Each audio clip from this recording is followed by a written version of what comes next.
a young naval aviator approaches his first plane.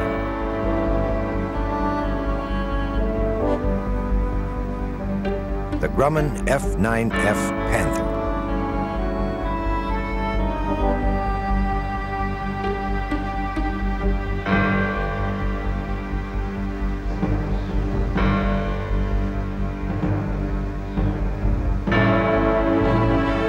Ground crew and crew chief prepare pilot and plane for flight.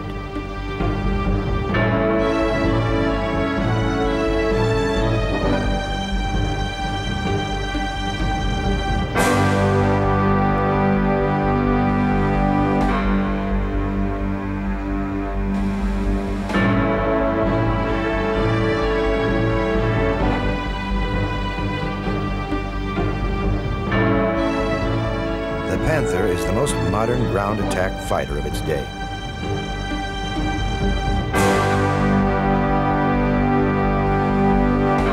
And before that day is over, it will help save an American Army from destruction, and in so doing, ensure the future of American naval aviation itself.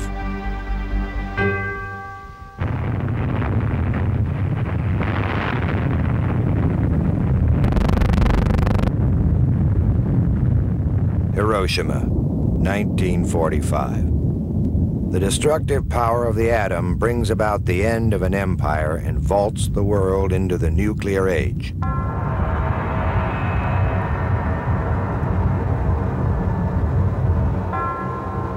The carnage unleashed by the new weapon will completely alter the way America views its military priorities. Soon, the carriers that brought the war to Japan's doorstep return their crews home. But even as they pull into American harbors, the vessels that bore the struggle are being shunted to the past. To many in power, the age of the nuclear bomb has made the aircraft carrier a relic, just as the carrier had done to the battleship before it. But these are matters of little concern to the men come home to a nation intent on enjoying a peaceful and secure future purchased through 4 bloody years of hardship. In Europe, they look to an uncertain future and begin the long climb from Armageddon. Japan, too, lies in ruin.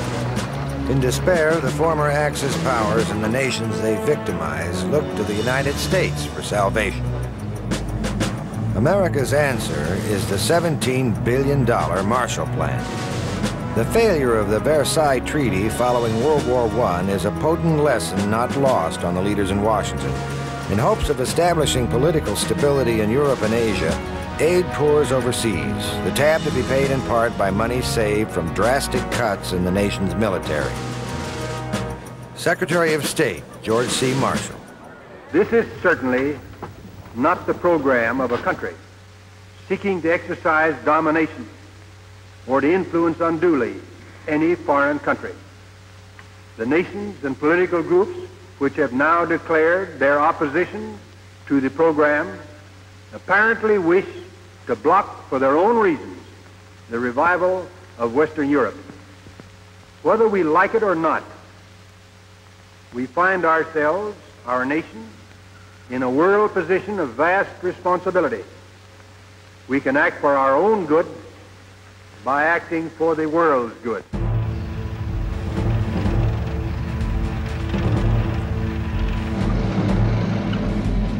By 1946, a one-time ally has become the new adversary, the only nation that poses a serious challenge to American global hegemony. The Marshall Plan is seen as the key to averting Soviet communist encroachment beyond what are already considered the lost regions of Eastern Europe.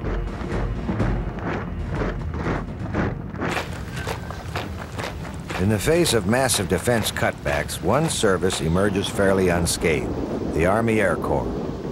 By 1947, it becomes an independent branch of the armed services and takes on a title appropriate to its newfound stature. As the holder of the nuclear grail, the Air Force will receive the lion's share of new funding. It was, after all, the Air Force that brought Nazi Germany to its knees, and the Air Force that delivered the nuclear blow to Japan, ending the war. Within the decade, this new branch will become the largest enterprise in the United States with over $70 billion worth of assets. The long-awaited unification of the armed services comes a step nearer as top-ranking officials agree on a plan. To cut costs, the armed forces are streamlined under the new office of the Secretary of Defense. Army and Air Force band together in support of the Truman administration plan. The Navy, led by Navy Secretary James Forrestal, is less than enthusiastic and voices vehement opposition. At the heart of the debate lies the downsizing of the carrier fleet and the transfer of much of its airborne capability to the Air Force.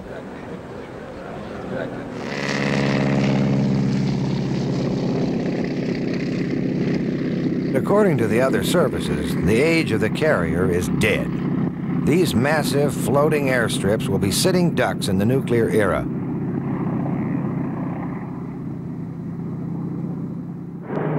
Sentiments such as these, along with the government's new frugality, brings about a halt to the construction of the Navy's newest carrier, the USS United States. Furious, the Naval High Command readies itself for a war of self-preservation.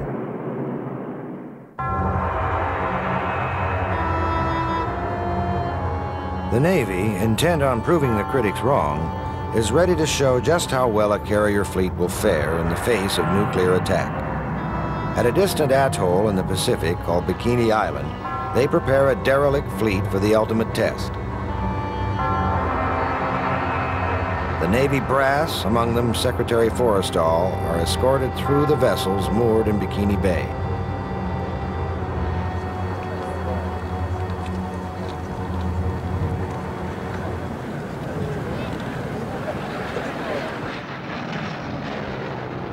Ships that once sailed with the mightiest navy in the world are manned by livestock in this, their final mission.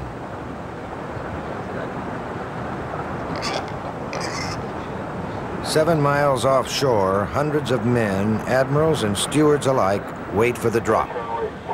The warhead itself is identical to the one that leveled Nagasaki. Most assume that the damage will be severe but not complete. Survivability is the goal.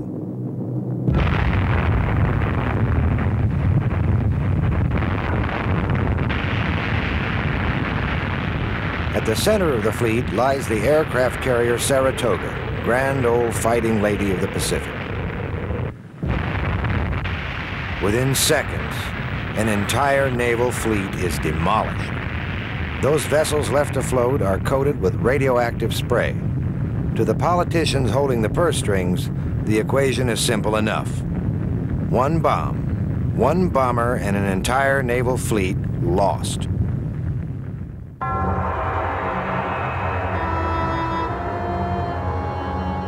And not realizing that the future of the carrier lies in its ability to provide the nation with a means of flexible response, the Navy plays right into the Air Force argument. Only hours after the blast, with hull collapsed, the Saratoga sinks to the bottom.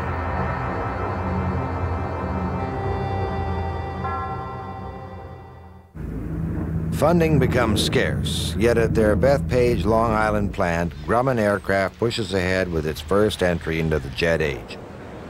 A carrier-based plane that represents the Navy's ground attack aircraft of the future. Originally conceived as a two-seat night fighter, the initial design, the XF-9F1 doesn't get much further than the drawing board due to problems with its four-engine arrangement. But in August of 1946, when Grumman formally presents a new single-engine design to the Navy, it marks the beginning of a production run that will continue for more than a decade. Like its Grumman predecessors, the XF-9F2 quickly takes on the name of a big cat. But over time, it becomes clear that the Panther, as it is called, carries much more than just a company nickname. Maybe they wouldn't go quite as high nor quite as fast because they were built a little heavier. But it meant then when you got hit by anti-aircraft fire that they would take more punishment than other airplanes. That's the reputation they had anyway. Now, of course, in modern days now, Grumman has made some of the highest and fastest aircraft that there are in existence.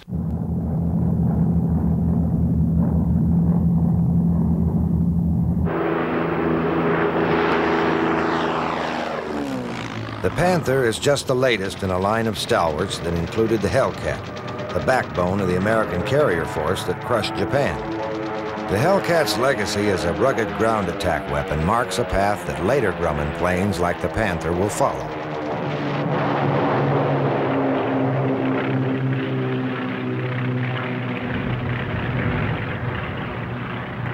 We lovingly called Grumman aircraft the Grumman Iron Works because their airplanes were so good. They had a few that weren't too great, but generally speaking, most of them you couldn't tear apart.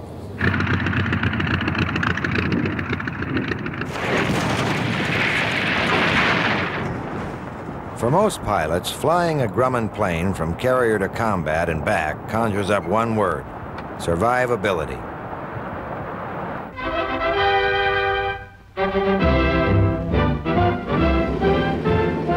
In November of 1947, the F-9 F-2 is rolled out at the Bethpage plant test facility for its first flight. The plane's nose is engineered with sliding rails for easy access to its 4 20mm nose cannon. With a pressurized air-conditioned cockpit, ejection seat, radio direction finder, and quick-release bubble canopy, the Panther is truly state-of-the-art.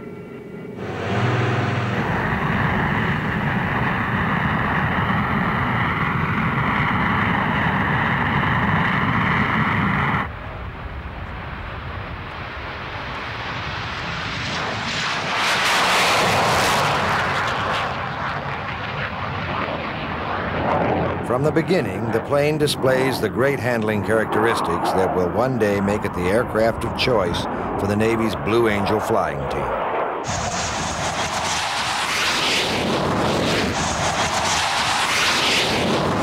You could pull 8, 10 Gs, and the bird would still be ready to fly the next day.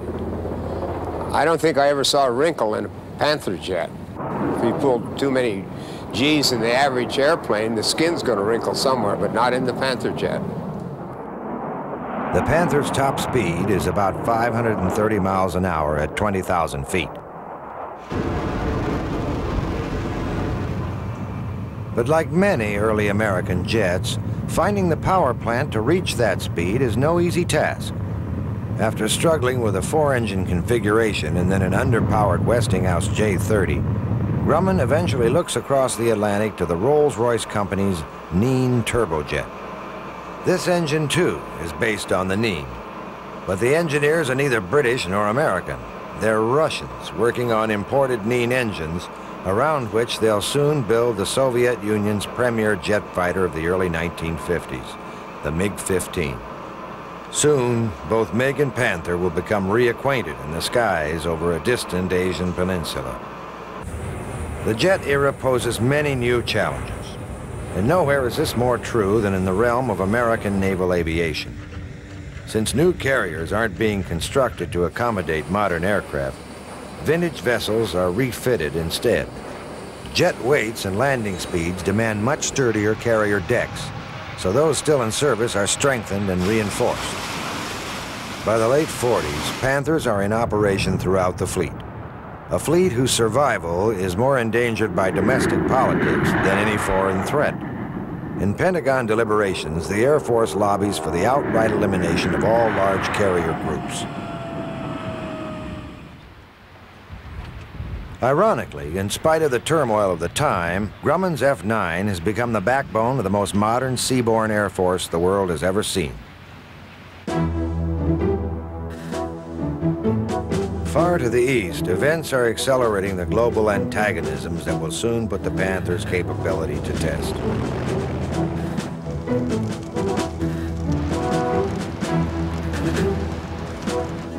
In June 1948, the Soviet Union shuts off West Berlin from the rest of the free world.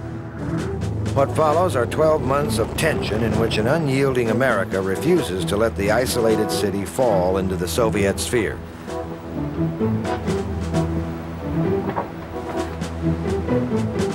That same year, tension gives way to fear and paranoia when the Soviets first exhibit their new long-range bomber, the Tupolev Tu-4 Bull, and then set the whole of the Western world on edge.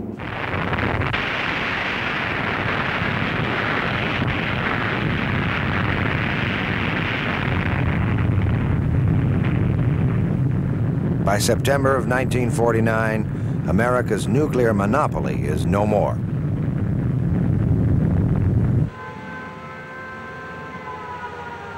America prepares to face attack on its cities and industrial centers under a combined civilian defense program. Any community is vulnerable to possible bombing, including the final threat of the devastating atom. For the first time, the USSR possesses not only the destructive power of the atom, but the ability to deliver it to every major American city. Panic reverberates down the American spine and sends the nation reeling. That same year in China, Mao Zedong's revolutionary forces bring a fourth of the world's population under the Red Banner. With the external communist threat spinning out of control, the nation turns its anger inward. The election of '48 is a vicious one. Truman faces charges of being soft on communism. His opponent, Thomas Dewey, plays on these charges for every bit of political capital they're worth.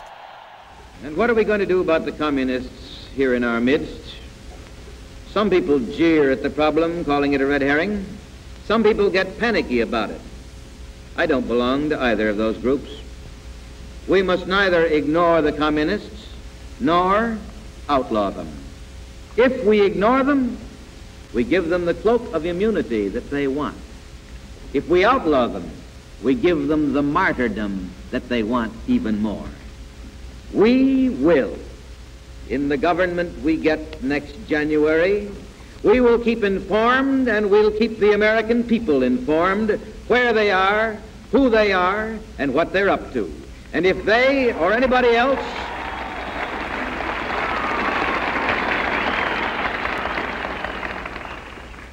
if they break our laws against treason, they'll get a traitor's treatment.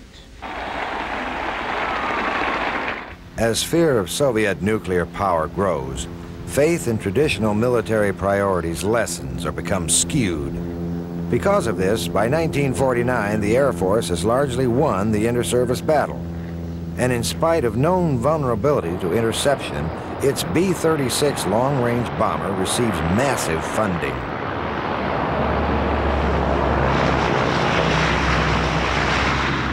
Despite bitter protest by Secretary Forrestal and others, congressional leaders begin debating cuts in naval aviation as deep as 60%. Thinking of the Day states that the bomber's long-range atomic strike capability makes naval carrier task forces redundant. Within months, the inter-service rivalry takes its first casualty. Asked to resign as Secretary of Defense, a depressed and exhausted James Forrestal takes his own life on what would be the eve of his vindication.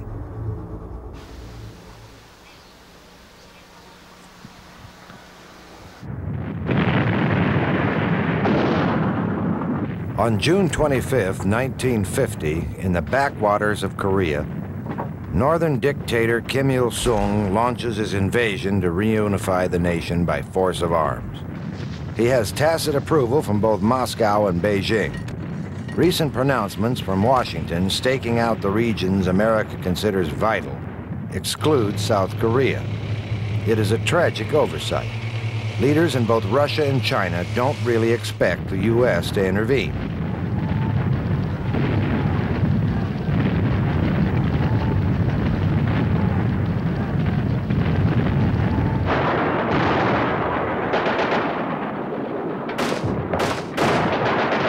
The attack is savage and sudden. Within 2 days, Seoul falls as communist troops barrel southward on the heels of a rapidly collapsing South Korean army.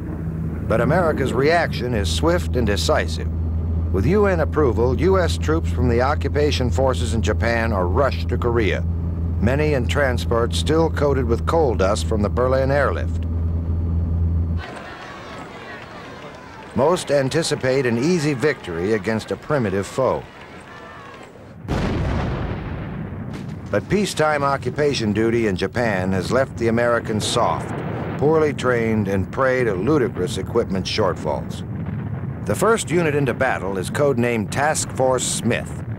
It's a pretentious title for a single battalion of green enlistees. The men they face are well-equipped, intensely motivated, and highly trained. In the face of this onslaught, beleaguered GIs wait for salvation from above that just isn't there. South Korean and U.S. troops alike collapse into the southern tip of the Korean peninsula. There they barely hold on to their last parcel of Korean soil, the Pusan perimeter. Every day the perimeter shrinks as North Koreans using Soviet tanks roll over the scattered American units. Because of defense cutbacks in recent years, most have only World War II-era bazookas to defend themselves with, and these are totally ineffective.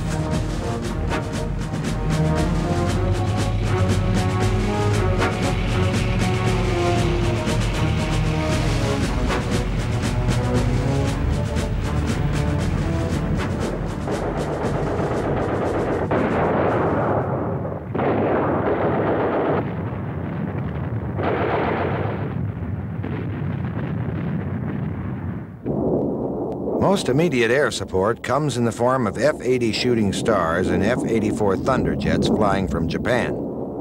But because of fuel constraints imposed by the long journey to Korean airspace, they can loiter over the battle zone for only a brief 15 minutes before heading home. Carriers speed to Korea. Aboard them, F-9 Panthers about to see action for the very first time. Never before have carrier jets been launched into combat.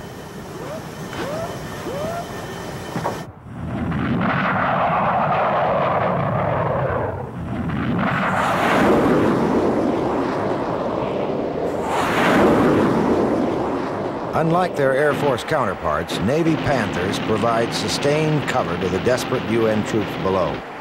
Flying as many as 4 missions a day, some nearly 2 hours long, Panther pilots work around the clock to stem the North Korean tide.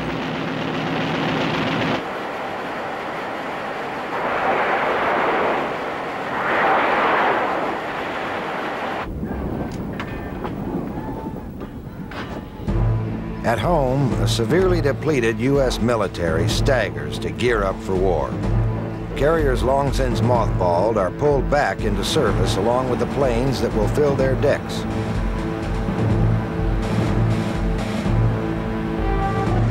Most of these are older prop-driven aircraft and represent an American military with only 1 foot yet in the jet age. At the same time, both Navy and Marines comb the nation for the pilots to fly them. Many veteran flyers from World War II are called back to service after having settled in civilian life. Some, like baseball's Ted Williams, are thrown into Panther cockpits after only limited training. He really wasn't well trained as a pilot. We trained him to fly weather in Korea in combat. But of course, we were always watching, being very careful.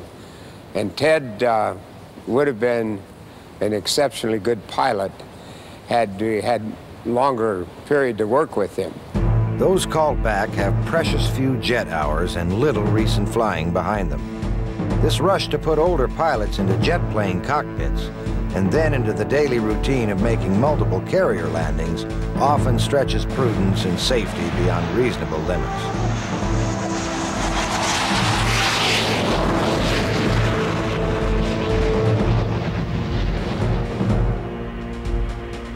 After accelerated carrier qualification on land strips, they move all too quickly to the real thing. 414, 50 left turn, intercept final bearing, 305. Okay, check.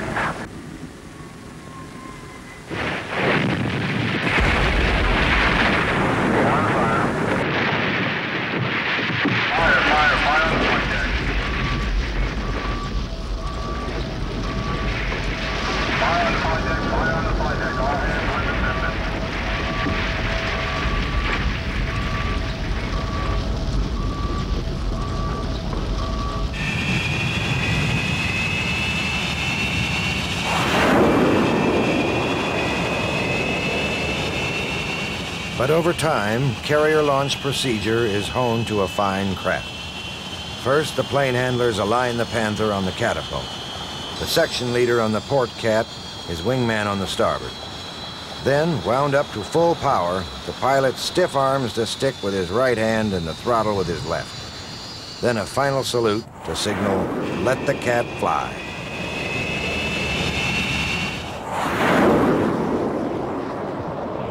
As always, during launch operations, the newly arrived helicopter hovers close by in the event of plane and pilot going into the drink.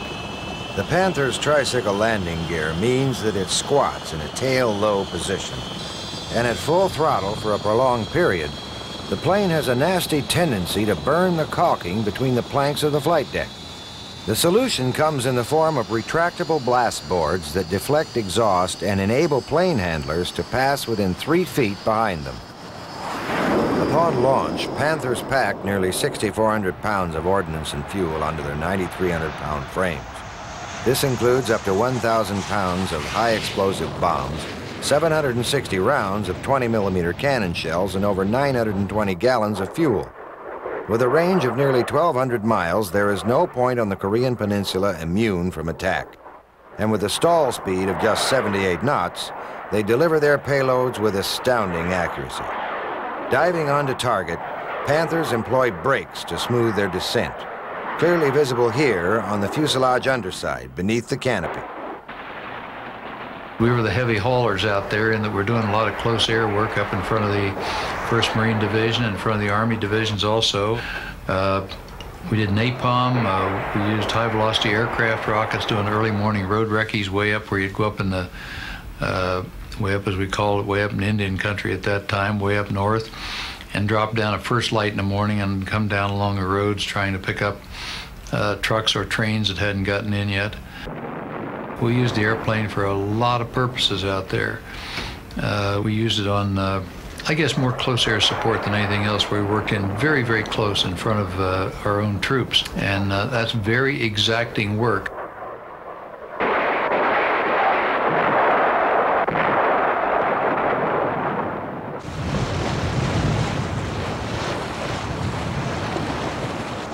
To maintain this intensity of action, a flotilla of ships shadow each carrier with vast supplies.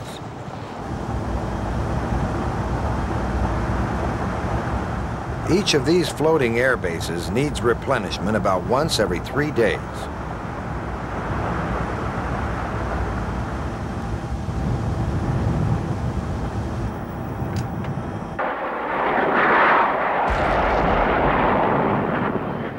But Panthers don't just fly from carriers offshore. Marines like John Glenn find themselves stationed in some of the many ground bases that spring up just behind the front lines. Conditions here are primitive, but the Panther's ease of maintenance proves well suited to the strain. Perilous in their own right, the runways, grated steel carpeting laid over bulldozed dirt, become dangerously pitted by the constant pounding of aircraft coming in. It isn't unusual for pilots to go through a set of tires after every mission. But with the arrival of General Douglas MacArthur, the harshness of the land and defeat on the battlefield soon give way to dimmed hope. One of MacArthur's first steps is to initiate a strategic bombing campaign designed to, as he says, flatten every village, town, and city north of the 38th parallel. On June 30th, he issues orders making all of Korean airspace a free-fire area. B-29s flying from Okinawa begin their 3-year effort to destroy the communists' ability to move men and supplies. But American bomber crews are trained to operate in big formations, and soon there are pitifully few targets left in the north to justify this kind of attack. In August 1950, B-29 staged the biggest carpet bombing raid since Operation Cobra in Normandy. Over 3,200 500-pound bombs are dropped in a 3 by 7 mile area where a large North Korean troop concentration has supposedly encamped.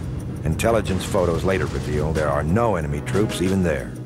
One B-29 chases a single North Korean soldier on a motorcycle down a road until its bombs catch up with him. As early as 1942, air warfare strategist Alexander Seversky wrote, "Total war from the air against an undeveloped country is nigh futile. It is one of the curious features of the most modern weapon that it is especially effective against the most modern types of civilization. The Korean experience underscores this. because in the end, formation bombing will account for over 200,000 North Korean civilian deaths, while having only limited strategic effect on the battlefield itself. And although the enemy road network is effectively destroyed, the North Koreans' tenacious ability to move supplies at night or over land enabled them to fight effectively throughout the conflict. On September 15, 1950, at Incheon Harbor, the fortunes of war undergo a dramatic reversal. In one bold move, MacArthur inserts an army behind the North Korean flank. Faced with encirclement, they disengage from their stranglehold on the Pusan perimeter and fall back. UN casualties during the invasion are incredibly light, 22 killed. It is the greatest American victory of the struggle and sets the North Korean army on its heels. The U.S. landings at Incheon are MacArthur's shining moment. Haunted by memories of the debacle at Anzio, many in Washington had been reluctant to take the risk. But victory is total, and MacArthur basks in it. As UN forces liberate the captured areas around Seoul, they discover shocking evidence of the brutal nature of North Korean occupation. Thousands of UN prisoners of war bound and shot.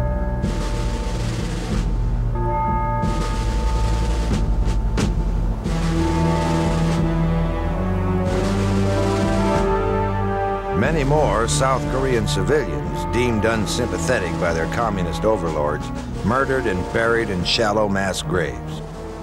The Southerners quickly re-established themselves, led by Korean President Syngman Rhee.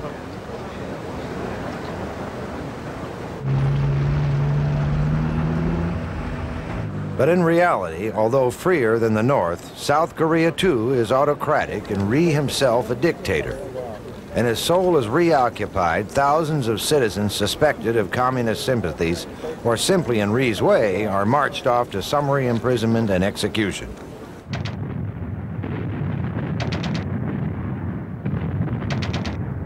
The push north is reminiscent of Patton's blitz through France. Enemy opposition disintegrates in the face of hard-charging UN forces. Within a month, the 38th parallel is left behind and the enemy capital, Pyongyang, falls. A massive airborne drop blocks the fleeing remnants of Kim's army. And when UN ground forces meet up with these paratroopers, victory seems near at hand. MacArthur, at first intent on simply destroying the North Korean ability to wage war, begins to harbor greater ambition. The speed and ease of victory tempt the general and many in Washington to ponder a reunited Korea firmly encamped in the Western sphere.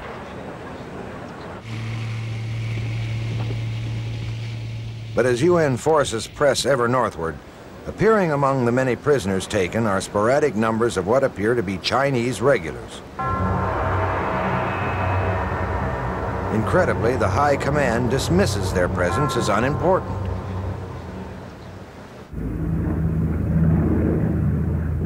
With the sudden turn of events, Truman and MacArthur meet at Wake Island to discuss closing strategy.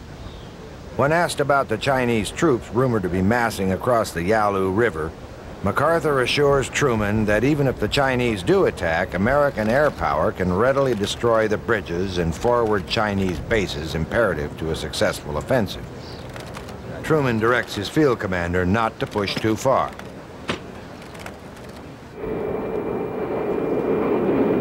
Panthers, armed with aerial cameras, play a large part in gathering intelligence photos on both sides of the Yalu. Usually, these unarmed Panthers are accompanied by a fighter escort. The Navy's first photo jets, they fly countless missions over hostile territory to assess the whereabouts and strength of enemy troop concentrations. But somehow, the photos they bring back are misread or ignored. By the beginning of November 1950, the CIA itself estimates that nearly 40,000 Chinese troops are already in Korea. More incredibly, when shown evidence that reveals another 700,000 massed just across the border, MacArthur's command pays little heed. It is, after all, a peasant army, too lacking in training and heavy weapons to pose any real threat.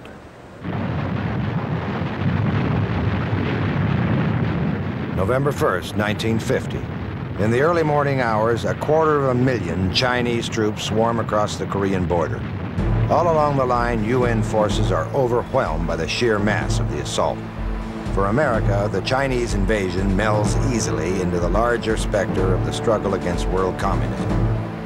But to the leaders in Beijing, there is no such ideological convolution. The invasion is based on security priorities predating the birth of communism by 1,000 years. To this re-emerging Asian power, a huge Western army poised on the Manchurian border is simply unacceptable. Resistance crumbles before wave after human wave of enemy infantry. At the United Nations, condemnation from the South Korean representative is swift and direct. I point my finger at these representatives of the Chinese Communist regime, and I ask, why do they come here with unclean hands? I ask again, why does this group come here with the hands that drip with blood, the blood of the United Nations troops, the blood of the Korean people? In Washington, leaders of the nation's 4 largest veterans groups petitioned Truman to use the bomb on North Korea. Some even urged large-scale bombing of select Chinese cities. Both options are considered by the Joint Chiefs of Staff. Truman, in classic Cold War terminology, declares U.S. resolve to not let any more dominoes fall. If aggression is successful in Korea, we can expect it to spread throughout Asia and Europe and to this hemisphere. We are fighting in Korea for our own national security and survival. We have committed ourselves to the cause of a just and peaceful world order through the United Nations. We stand by that commitment. If a bomb strikes, officials will be able to map the radius of the destruction. With the technical data at their disposal, they will direct civilian defense workers to the aid of those in peril or those who might have already suffered the all-out effects of an all-out enemy attack. Hospitals will place their facilities. The American public fears this, the prelude to World War III. The Soviets will certainly come to China's aid. In New York, thousands engage in civil defense drills and are taught rescue and survival techniques in the aftermath of a nuclear strike. In the president's own words, it will require all of us to get ready to defend our homes. Back in Korea, fear is more closely bound with reality. As winter sets in, thousands of GIs and Marines stumble south over land taken just weeks before. Scores more fall into captivity. MacArthur himself draws up a list of nuclear targets stretching from North Korea into China. For this attack, he states he will need 26 nuclear warheads. Considering himself politically hamstrung for not being allowed to bomb north of the Yalu, antagonism between he and Truman grows, leading eventually to his highly publicized firing less than half a year later. Large-scale strategic bombing continues, but the same problems remain. Tremendous destruction is wrought, but enemy movement and supply are only marginally hampered. Early on, many raids on the road network do little to impede the enemy advance. Instead, they take a high toll in friendly forces and among the throngs of refugees fleeing the battle zone. The reason is simple. The Chinese are basically a lightly geared peasant army advancing almost entirely on foot and over land. Most of their supplies are moved at night or by thousands of porters trudging through the countryside.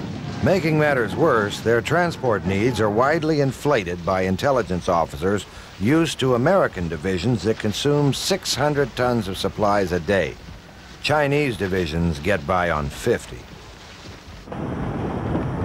Standing just offshore, carriers provide the real means to dig out this kind of enemy. Steaming along in their racetrack courses, round and round a few miles of sea, carriers launch ground attack aircraft in a steady cycle of death. And throughout the war, none is more deadly than the Grumman Panther.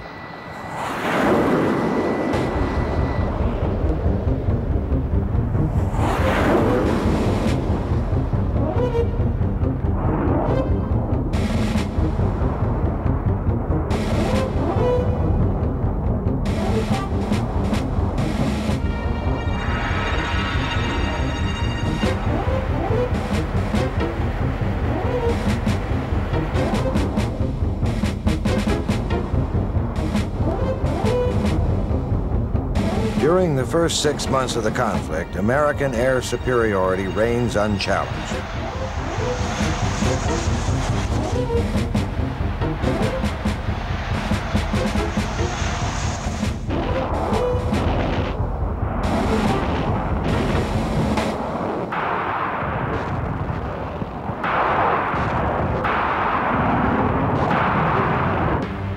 But in November 1950, another shockwave jars the Western world.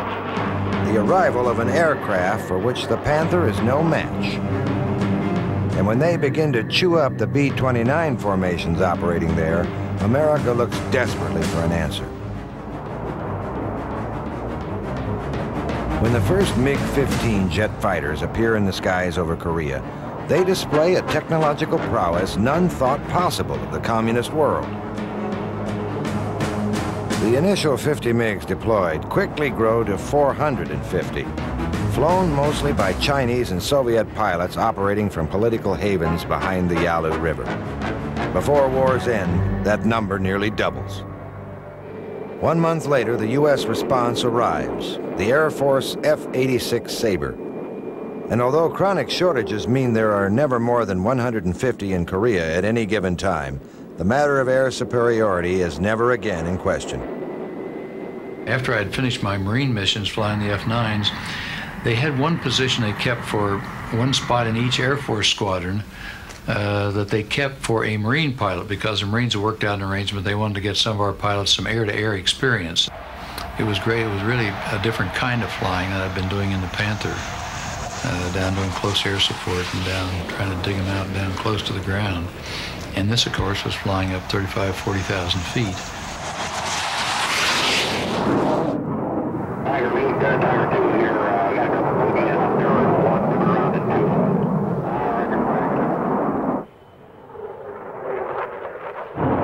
2. You didn't stand off like people do today and shoot a missile and it goes out and does your work for you. What you had to get out. You maneuvered him. You went out, you outflew the guy or outmaneuvered him, and you had to get him behind here 500 to 1,000 feet back and hose him, we'd say, with these 50 caliber. And so it was really old World War II type dogfighting, except you're doing it in jets. And so you're going, you have closing speeds 500, 600 miles an hour on planes going the opposite direction. You're closing maybe 800 to 1,000 miles an hour. And you'd see planes and you'd get into them, and all at once, bang, there you are, you and the guy you're with. And the rest of the air war has gone someplace. Oh, can't even see anybody else in sight. In the coming years, American pilots display absolute superiority over the men they face. Because in spite of the Russian plane's superb climb rate and turning capability, by war's end, the U.S. Air Force claims a Sabre to MiG kill ratio of just over 10 to 1. But dogfights at 40,000 feet are really just a sideshow to the war on the ground. A war where tensions heighten dramatically once the sun goes down. It is in these hours between dusk and dawn that the Chinese are most likely to attack.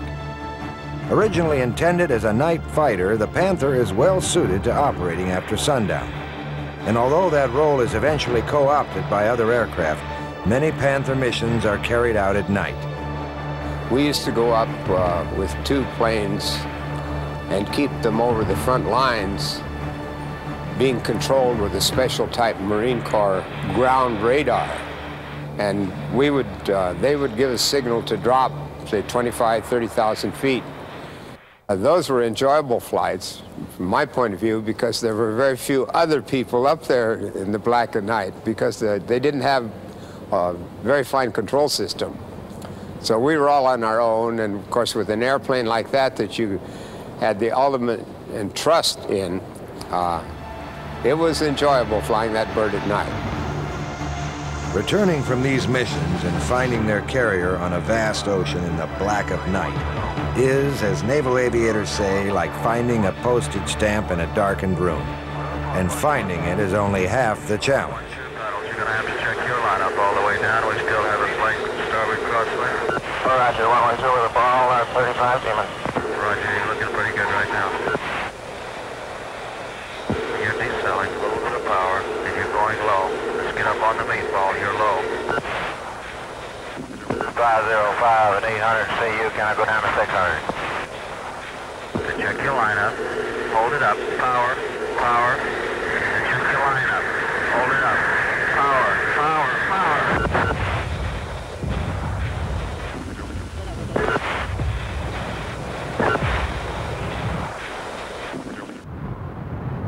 Winters off the Korean peninsula are unforgiving. Carriers spend much of their time sailing around the vicious storms that sweep through the Sea of Japan. In this kind of weather, flight operations become nearly impossible, and for pilots, ditching at sea unthinkable. But the real hardship is faced by the GIs and Marines fighting it out ashore. In the face of severe losses, the Marines often refuse to leave their dead behind.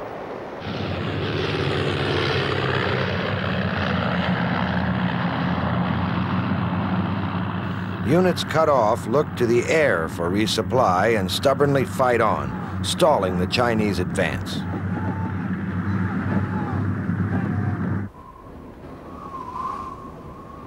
In spite of the weather, UN planes hit the enemy around the clock, buying precious time for reinforcements to arrive. In close air support, Marine and Navy pilots outpace their Air Force counterparts.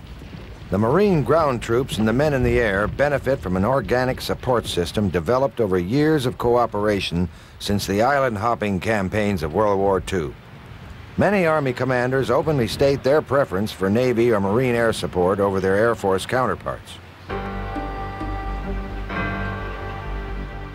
Back in the States, a rebuilding of the armed forces is underway. Priorities have been reevaluated since the war began, and in 1952, a new carrier is commissioned, one of many of the new Essex-class designs to come. These are vessels around which the new Navy will be built, and this, the first Essex-class carrier, is proper vindication of the man after which it is named. By 1952, Panthers are flying off the deck of the USS Forrestal. The Navy attempts to update the Panther in hopes of realizing equity with advanced fighters of the day. Enter the Grumman Cougar. It is basically the Panther with a 40% larger swept wing and will reach speeds nearly 100 miles an hour faster than its predecessor.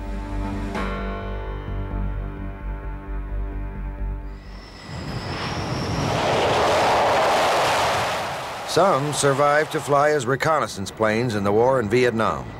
A war in which the carrier-based ground attack jet will fully realize its devastating potential. But in Korea, the Cougar arrives too late to see action alongside its older sibling.